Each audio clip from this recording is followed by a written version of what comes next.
안녕하세요. 한 주간 잘 지내셨나요? 오늘은 저랑 이상스쿨에서 뜨거운 반응을 보였던 두 가지 이슈에 대해 이야기해보려 합니다. 그럼 이상스쿨의 탑2 지금 만나보겠습니다. 얼마 전 독일 슐츠 총리와 일본 기시다 총리의 정상회담이 있었습니다.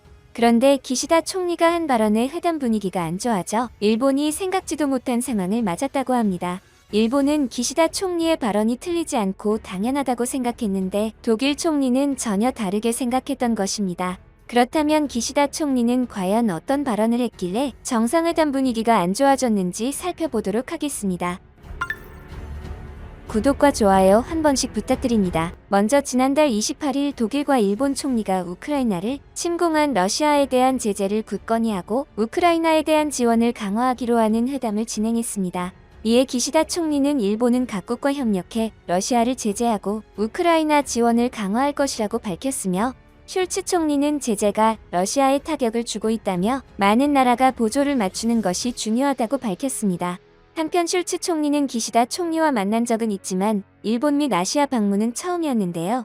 그런데 기시다 총리는 슐츠 총리에게 베를린에 설치된 평화의 소녀상 철거를 요청했다고 일본 산케이 신문이 11일 보도했습니다.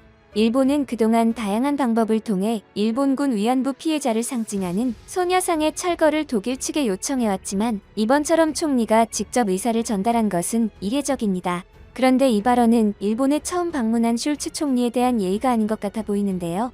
하지만 기시다 총리는 정상회담 자리에서 위안부상이 계속 설치되어 있는 것은 유감이다. 일본의 입장과는 전혀 다르다며 철거를 위한 협력을 직접 요청했습니다. 일본 정부 관계자는 산케이에 지금까지 여러 가지 수준에서 철거를 압박해왔으나 총리가 전달하면 강한 메시지가 된다고 철거에 대한 기대를 밝혔는데요. 하지만 요청을 들은 슐츠 총리의 반응이 좋지 않았다고 산케이는 전했습니다. 슐츠 정권이 대일 관계를 중시하지만 소녀상은 밑에 구청이 관할하고 있어 독일 정부가 개입할 수 있는 여지가 적기 때문이라고 설명했습니다. 이번 발언으로 일본이 생각이 깊지 못하다는 것을 느낀 것이 독일은 일본과 같은 전범국이지만 독일은 셀 수 없이 많은 사과를 거듭한 나라입니다. 그런데 그런 독일의 총리의 한일의 역사가 담긴 평화의 소녀상 철거를 대놓고 말한 것입니다. 한편 일부 외신들은 일본이 최근 유럽 정상들과 회담을 하면서 계속해서 섣부른 언행을 한다고 주장하는데요. 그리고 일본이 주장하는 바는 유럽 각국들이 전혀 동의하지 않는다고 합니다. 독일 총리의 반응도 좋지 않았는데 영국 총리의 반응도 일본의 기대에 못 미친다고 외신들은 전했습니다. 일단 영국 보리스 존슨 총리는 런던을 찾은 기시다 총리를 환대했습니다. 또한 영국 정부는 기시다 총리의 방문에 맞춰 오는 6월 말까지 버섯과 일부 수산물 등 일본 후쿠시마산 식품 규제를 철폐한다고 밝혔는데요. 영국은 지난 2011년 동일 본대 지진 이후 후쿠시마산 등 일본 식품 23개 품목에 대해 방사성 물질 검사를 의무화하는 규제를 해왔습니다. 그런데 이번 정상회담에서 이러한 규제를 철폐한 것입니다. 그러자 영국 내에서는 브렉시트의 결과가 후쿠시마산 수산물 수입 인하라며 분노했는데요. 그리고 영국 존슨 총리는 정상회담에서 기시다 총리와 함께 후쿠시마산 팝콘 등 식품을 함께 시식하는 퍼포먼스도 연출했으며 런던 시내에서 공군 전투기를 동원한 분열식도 열었습니다. 영국은 양국 정상이 인도태평양 지역에서 군사관계를 강화하기 위한 원활화 협정에 합의할 것으로 보인다고도 밝혔습니다. 이는 공동군사훈련을 위해 상대국 영역에 들어갈 때 필요한 무기류 반입 절차를 간소화하기 위한 제도인데요. 영국 정부는 미국과 호주에 이어 유럽에서는 유일하게 영국이 일본과 RAA 협정을 맺은 것으로 알려졌습니다. 이처럼 영국이 일본을 환대하지만 이는 영국이 얼마 전 브렉시트를 하고 아시아 국가와 협력을 맺어야 하기 때문입니다. 특히 RAA 원활화 협정은 군사훈련을 위한 절차를 간소화하는 협정입니다. 이와 같은 협정을 일본과 체결했다는 것은 영국은 일본의 안보가 안전하지 않다고 보는 것이라고 언론들은 보도했습니다. 그리고 일본이 정상회담에서 가장 아쉬워한 점은 언론들이 일본에는 관심이 없어 보였기 때문인데요. 원래 일본은 정상회담을 통해 외국 투자자들의 일본 투자를 독려하려는 목적이었습니다. 실제로 기시다 총리는 회담이 시작되자 기시다에 투자하라며 일본에 대한 투자를 요청했습니다. 그런데 이는 지난 2013년 미국 뉴욕 증권거래소 연설에서 아베노믹스에 투자하라며 아베 신조 전 총리가 일본해에 투자를 호소했던 것을 떠올리게 해 다소 당황스러운 대목이 연출되었습니다.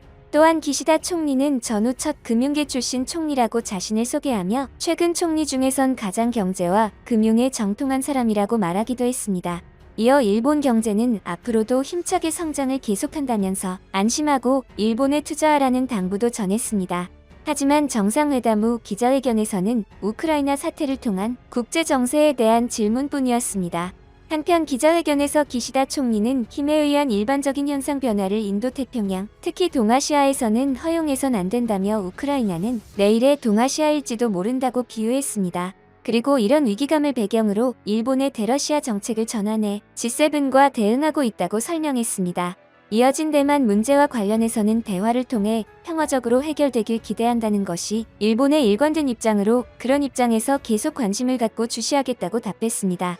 그런데 외신들은 지금 일본의 문제는 다른 게 아니라 코로나19로 막혔던 입국 제한을 푸는 것이라고 말합니다. 실제로 프랑스 일간지는 일본의 입국 제한 때문에 자국의 수많은 경제인들과 유학생들의 피해가 이만저만이 아니라고 주장했습니다. 그래서 현재 수많은 서방 국가들은 일본의 문이 좀처럼 열리지 않아 아시아의 투자처로 서울이나 싱가포르로 눈을 돌리고 있다고 밝혔습니다. 그러자 일본은 지금에서야 반응을 하기 시작했는데요. 기시다 총리가 오는 6월부터 입국 규제를 풀겠다는 계획을 밝힌 것입니다. 하지만 외신들은 일본의 이러한 조치는 시기적으로 상당히 늦었다고 말합니다. 또한 기시다 총리가 이번 영국 정상회담 자리에서 일본에 투자하라는 홍보를 직접 했지만 영국의 투자자들은 일본에 투자할 생각이 없는 것으로 알려졌습니다. 왜냐하면 현재 일본의 경제가 좋지 않으며 그것은 심각한 엔저로 보여지고 있다고 한 것이죠. 현재 일본의 엔저 문제는 어느 때보다 심각한 상황이며 일본 내에서조차 심각성을 인정하고 있습니다. 한국의 대기업인 삼성과 현대, SK, LG 등은 지금 엔화 약세의 위협을 느끼지 못한다. 일본 경제신문인 니혼게이자이 신문이 8일 한국 등 아시아권에서 일본과 입장이 역전, 엔저는 리스크가 아니다라는 제목의 기사에서 엔, 달러 환율이 130엔 초반으로까지 하락하며 20년 만에 역대 최저치로 가치가 하락하고 있는 엔화에 대해 이같이 분석했습니다. 게다가 엔저 현상은 일본이 자초했다는 분석이 지배적입니다. 바로 아베 전 총리의 시절 당시 2012년 12월부터 현재까지 진행되고 있는 아베노믹스 때문입니다. 따라서 서방 국가들이 봤을 때 아베노믹스로 일본의 경제가 침체됐는데 이번 기시다의 투자 요청에 투자를 할 수 없는 상황인 것입니다. 한편 엔화 가치가 떨어져 일본에서 수출은 이득이고 경쟁국인 한국은 손해라는 게 엔저의 상식처럼 통했지만 지금은 그렇지 않다는 게 일본 신문의 분석입니다. 니혼게이자이 신문은 일본의 반도체 산업은 영향력이 떨어지고 있는 가운데 삼성전자와 SK하이닉스는 독자적인 제품으로 세계 시장을 개척했다며 현대차와 기아차는 이제 일본차의 대체품을 파는 처지가 아니다라고 말했습니다. 삼성전자 등이 상품력에서 일본을 뛰어넘었다는 것으로 이 기업들이 해외 현지 생산을 하는 일이 많아 환율 영향을 크게 받지 않고 일본 기업과 거래해도 엔화가 아닌 달러로 하면서 엔저의 타격이 거의 없다는 설명입니다. 일본이 수출로 먹고 살았던 과거와 경제 상황이 달라진 만큼 경제 정책이 달라질 필요가 있다고 이 신문은 강조했습니다. 니혼게이자이 신문은 엔화가 20년 전 수준으로 거래되고 있지만 일본이 직면한 경제 상황은 크게 달라졌다며 한국을 포함한 아시아는 성장했고 엔화 약세와 국내 성장 둔화를 배경으로 한 일본 기업은 아시아에서 사업을 확대하는 게 더욱 중요해지고 있다고 진단했습니다. 원래 엔저가 일본 수출 기업에 큰 도움이 안 된다면 유학생과 여행객 등을 통해 달러를 벌어들이는 방법도 있습니다. 하지만 코로나19로 일본 내 외국인 관광이 막힌 상황이라 이 역시 도움이 안 되고 있는 것입니다. 코로나19 확산 이전 2019년 외국인 여행객이 일본에서 4조 8천억 엔을 쓰면서 일본의 무역 수지 흑자에 큰 역할을 했지만 지난 2년 넘게 기대하기 어렵게 됐죠. 특히 중국인은 일본 내 외국인 여행객 가운데 30%, 외국인 유학생의 40%를 차지할 정도로 비중이 높지만 이들은 2년 넘게 일본에 오지 못하고 있습니다. 미에노 후미하루 교토대 동남아 지역 연구소 교수는 일본 여행 수요는 상당히 많다고 생각하지만 언제 움직일 수 있을지가 문제라고 지적했습니다. 한편 일본은 독일과의 정상회담에서는 베를린의 소녀상 철거를 원했지만 예상했던 대로 진행되지 않았고 영국과의 정상회담에서는 일본의 투자 유치와 여행객 유치를 원했지만 이마저도 쉬워 보이지 않습니다. 전통적인 아시아 투자처로서 일본이 아닌 한국이 떠오르고 있는 현실입니다. 오늘 영상도 시청해주셔서 감사드리며 내일 다시 찾아오겠습니다. 현재 국제사회는 우크라이나 사태를 겪으며 한 번도 겪어보지 못한 어려움을 겪고 있습니다. 세계 4대 곡창지대가 모두 심상치 않아 21세기에 들어서 상상하지도 못했던 식량 위기까지 눈앞에 닥친 상태입니다. 하지만 그 무엇보다 심각한 것은 바로 러시아발 에너지 가격 급등입니다. 석유와 천연가스로부터 시작되는 에너지 가격 급등은 단순히 유가 상승으로만 끝나지 않습니다. 유가 상승이 시작되면 모든 물류 체계와 생산 단가가 높아져 일상생활에서 느끼는 물가 상승은 상당히 높아지게 됩니다. 따라서 현재 다른 문제보다도 에너지 문제를 해결해야만 세계적인 근본적 문제가 해결되어 물가가 안정되며 역사상 최대 위기를 극복할 수 있다고 보고 있습니다.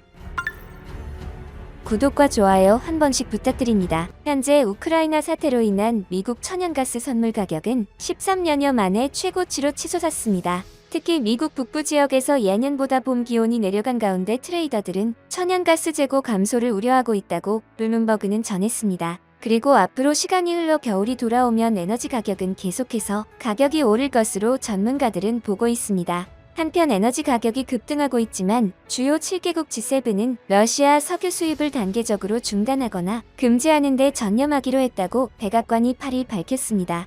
이날 백악관은 사이트에 게재한 성명에서 우리는 러시아 석유 수입을 단계적으로 중단하거나 금지하는 것을 포함해 러시아 에너지에 대한 의존도를 단계적으로 철폐할 것을 약속한다고 밝혔습니다. 그러면서 우리는 시의적절하고 질서 있는 방식으로 그리고 세계가 대체 공급을 확보할 시간을 제공하는 방식으로 그렇게 할 것이라고 전했습니다. 하지만 G7 국가들이 수입 중단을 하기로 했어도 칠러 성향이 강한 헝가리와 같은 동유럽 국가들은 이에 동참하지 않고 있어 러시아의 고립이 현실적으로 가능한지 의문입니다.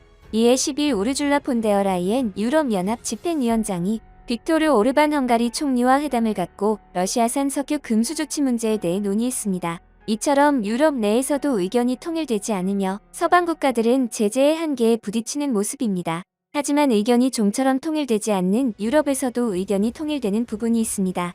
바로 석유와 천연가스의 의존도를 줄이는 만큼 원자력 발전에 아낌없는 투자를 해야 한다는 것입니다. 원래 유럽연합 회원국들은 원자력을 놓고 엄청난 갈등을 빚어왔습니다. 프랑스를 중심으로 폴란드, 체코, 핀란드 등은 원전에 대한 투자 확대를 위해 원자력 에너지를 녹색으로 인정해야 한다고 주장한 반면 탈원전을 내건 독일과 오스트리아, 룩셈부르크, 포르투갈, 덴마크 등은 안전 문제를 내세우며 반대했습니다. 오스트리아는 집행위가 원자력을 녹색 에너지로 분류한 텍소노미를 강행할 경우 소송까지 불사하겠다고 밝힌 바 있고 룩셈부르크도 이에 공조할 뜻을 밝혔습니다. 하지만 유럽의 탈탄소 정책이 가속화되자 유럽은 원자력 발전에 대한 투자를 친환경 투자로 인정하는 규정안을 확정합니다. EU 집행위원회는 천연가스와 원자력 발전을 녹색 분류 체계에 포함하는 규정안을 발의했습니다. 머레이드 맥기니스 EU 금융서비스 담당 집행위원은 이날 기자회견에서 오늘의 결정은 목적을 달성하기 위한 수단일 뿐이라며 불완전할 수는 있어도 탄소 중립이라는 궁극적인 목표를 향해 갈 수 있는 해결책이라고 말했습니다. 이처럼 유럽연합의 원자력 투자는 탈탄소의 가속화에 러시아발 에너지 수급 불안의 위협까지 더해져 더욱 강화될 전망입니다. 이에 한수원은 얼마 전 체코에 이어 폴란드 원전 사업 수주를 위해 사업 제안서를 제출하며 한국형 원전의 우수성을 널리 알리기 시작했습니다. 더불어 영국이 다수의 차세대 원자력 발전소를 건립하기 위해 한국과 협상 중이라는 현지 보도가 나왔습니다. 2일 영국 일간 텔레그래프는 크와시 쿠르탱 영국 산업에너지부 장관이 한국전력공사 측과 만나 원자력 산업 투자를 논의하고 있다고 보도했습니다. 해당 논의는 현재 초기 단계로 특정 원전과 관련한 협의안은 아직 의제에 없는 것으로 보인다고 언론은 전했습니다. 영국 정부의 이 같은 행보는 러시아의 우크라이나 침공 이후 에너지 안보에 대한 우려가 커지자 에너지 인프라를 재검토하는 과정에서 나왔습니다. 현재 보리스 존슨 영국 총리는 에너지 독립성을 키울 방안으로 오는 2050년까지 새로운 원전 8기를 건설해 전력 수요 추산치의 25%를 공급할 계획입니다. 현재 원자력 발전은 영국의 연간 전력량의 18%를 공급하지만 노후 원전들이 2028년까지 일부 폐쇄될 예정이어서 새 원전을 짓지 않으면 그 비중이 줄어들 수밖에 없는 상황입니다. 한편 관계자들은 이미지를 중요시 여기는 영국이 한국과의 원전 논의를 언론에 알렸다는 것은 한국과의 협력이 가장 유력하다고 말합니다. 그런데 영국이 한국과 원전 협상을 하고 있다는 언론 보도에 당황해하는 두 나라가 있습니다. 바로 프랑스와 중국입니다. 프랑스는 지금까지 유럽 내에서 가장 강한 원전 수출국이었는데 전통적인 원전 강국인 한국과 러시아의 수준에는 크게 못 미치는 것으로 알려졌습니다. 그런데 영국이 한국과의 협상을 진행한다면 프랑스는 단연 한국의 유럽 시장의 원전 시장을 빼앗기는 것을 두려워하게 되는 것입니다. 프랑스는 유럽 시장에서의 점유율 위축에 당황하는 모습이 이해되지만 중국은 왜 당황해야 하는 것일까요? 사실 올해 2월 영국 정부는 중국 CGN의 자국 내 원자로 설계를 승인했습니다. 당시 승인으로 중국의 원자력 기술 수출 물꼬가 트였다는 평가가 나왔습니다. 더 타임스에 따르면 영국 환경부와 원자력 규제 당국은 영국 남동부 브래드웰 원자력 발전소에서 사용할 수 있는 중국 설계 원자로를 승인했습니다. 더 타임스는 브래드웰 B 프로젝트가 환경 허가를 받을 수 있다면 영국에서 원자로를 건설할 수 있다는 의미라고 했습니다. 중국 국유기업인 CGN은 2017년부터 영국 정부와 에섹스 지역의 브래드웰 B 원자로 건설을 협의해왔습니다. CGN 등 중국 기업들이 독자적으로 개발한 활용일 기술을 적용할 방침이었습니다. 이는 2015년 데이비드 캐머런 영국 총리와 시진핑 중국 국가주석 간 원전협정의 일환이었습니다. 하지만 중국의 원전과 영국 사이에도 미중 갈등이 작용하기 시작했습니다. 미중 갈등이 영중 갈등으로까지 번진 것입니다. 파이낸셜 타임스는 영국 정부가 중국 국영 원전 업체 CGN을 영국 원전 건설 프로젝트에서 제외할 것을 검토 중이라고 관계자들의 말을 인용해 보도했습니다. 영국 정부는 2015년 영중 합의 이후 CGN이 20% 지분을 투자해 추진 중인 영국 남동부 서퍽의 200억 파운드, 약 31조 7,200억 원 규모 CGLC 원전 건설 컨소시엄에서 CGN이 빠지는 것을 원하고 있습니다. CGN이 33% 지분을 투자한 영국의 가장 큰 인프라스트럭처 건설 사업 중 하나인 230억 파운드 규모의 서머시주 힝클리 포인트 C 원전 건설 프로젝트에서도 CGN을 배제하는 방안을 논의 중인 것으로 알려졌으며 한 관계자는 총리실은 CGN이 두 프로젝트에 모두 참여하지 않기를 원하고 있다고 말했습니다. 런던에서 불과 50km 떨어진 에식스 인근 해안의 브래드웰 B 원전을 만드는 사업도 CGN이 주도하고 있지만 영국 정부가 건설 계획을 승인하지 않을 것이라고 내부 관계자는 밝혔습니다. 영국 정부는 중국 기업의 국가 핵심 기반 시설 프로젝트 참여가 영국 안보에 위협이 될 것으로 판단해 CGN을 원전 건설 프로젝트에서 제외하려 하고 있습니다. 영국 정부는 CGN 배제가 사실인지 묻는 질문에 직접적인 답변을 피했습니다만 영국 기업 에너지산업전략부 대변인은 모든 원전 사업은 영국의 철저한 법적 규제와 국가 안보 요구에 부응하는 목적에 맞춰 진행돼야 하고 국익에 부합해야 한다고 말했습니다. 영국 정부는 중국이 민감한 기술들을 획득하거나 자국의 핵심 인프라 공급망이 중국 기술에 과도하게 의존하는 것을 막는 데 전력을 기울이고 있다고 파이낸셜 타임스는 전했습니다. 영국 정부는 최근 주요 기반시설 프로젝트에 중국 기업이 참여하는 것을 잇따라 견제하고 있습니다. 지난해에는 미국과 마찬가지로 화웨이 등 중국 통신장비 업체가 영국 5G 네트워크 사업에 참여하지 못하도록 하고 있습니다. 도미닉 라브 영국 외교장관은 지난해 중국과 더 이상 예전처럼 함께 일할 수는 없다고 말하기도 했습니다. 영국이 중국과의 원전 계약을 물거품으로 만들자 중국은 납득할 수 없다는 입장을 보이고 있습니다. 하지만 영국은 중국의 거센 반발에도 민주주의 동맹국과 함께해야 한다는 주장을 내세우며 동요하지 않고 있습니다. 그런데 영국 정부 관계자는 영국이 중국과의 원전 협력을 거부하는 이유는 단지 미중 갈등의 연장이 아니라고 말했는데요. 영국 정부는 중국 원전의 잦은 사고를 걱정하는 것으로 알려졌습니다. 실제 한국의 서해와 가까운 중국의 원전의 잦은 사고로 인해 한국 또한 불안감을 느끼고 있는데요. 한때 중국 장수성의 원전이 사고가 나면 서울로 방사능이 유입된다는 기사가 보도되기도 했습니다. 그래서 작년 중국의 원전 사고 직후 해당 소문이 급속도로 퍼지며 온라인상에서는 방사능 오염을 걱정하는 시민들이 진위 여부를 묻는 질문이 넘쳐났습니다. 당시 한국은 중국의 원전 사고를 심각하게 걱정하지 않아도 된다고 했지만 시민들의 불안감은 잦아들지 않았습니다. 한편 영국이 한국과의 원전 협상이 급물살을 타자 영국의 노후 원전 재건을 노리던 프랑스와 중국은 당황하고 있습니다. 특히 중국의 허탈함이 클 것으로 보이지만 이와 반대로 한국은 영국과의 원전 협상을 시작으로 유럽의 원전 시장에서의 발돋움을 준비하고 있습니다. 오늘 영상도 시청해주셔서 감사드리며 내일 다시 찾아오겠습니다.